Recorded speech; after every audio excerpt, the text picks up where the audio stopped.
Problem in paradise. Akpabio panics as North threaten total shutdown if Natasha is not recalled in 48 hours and resigns. Oh my God. This is getting heated.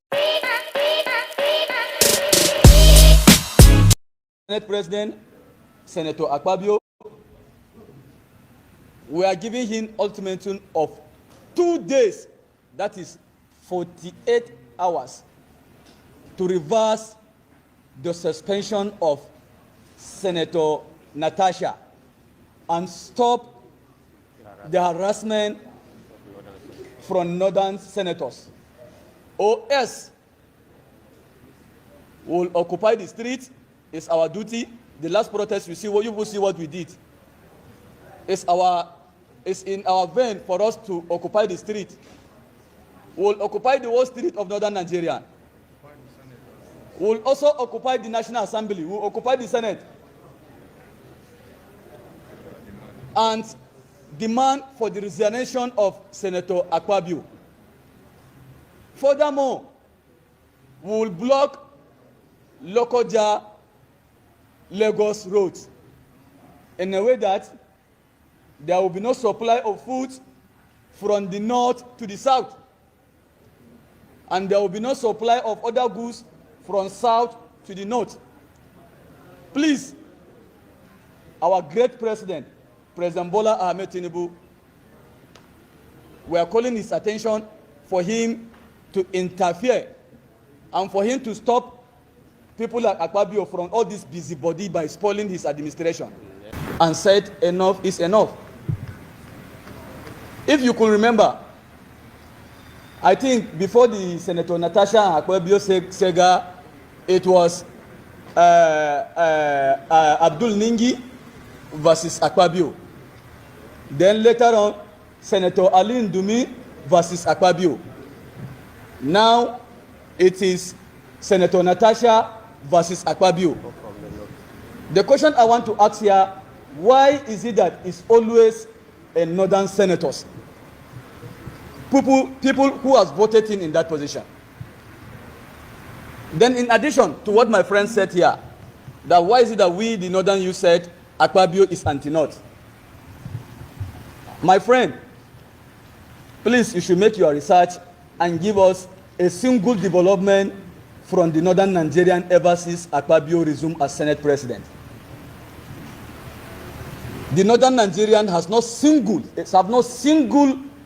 support from Akpabio.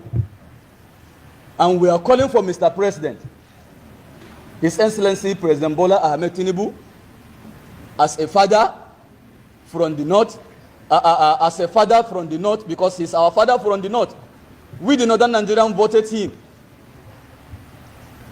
and we support him, and we will keep on supporting him as our president. It's our constitutional right to defend our president.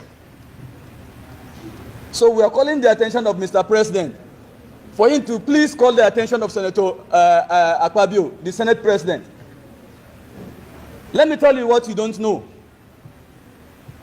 Akpabio stopped the project of NLNG gas pipeline project that will link from Kogi State to Kaduna to Kanu, in fact, to other African countries, Morocco.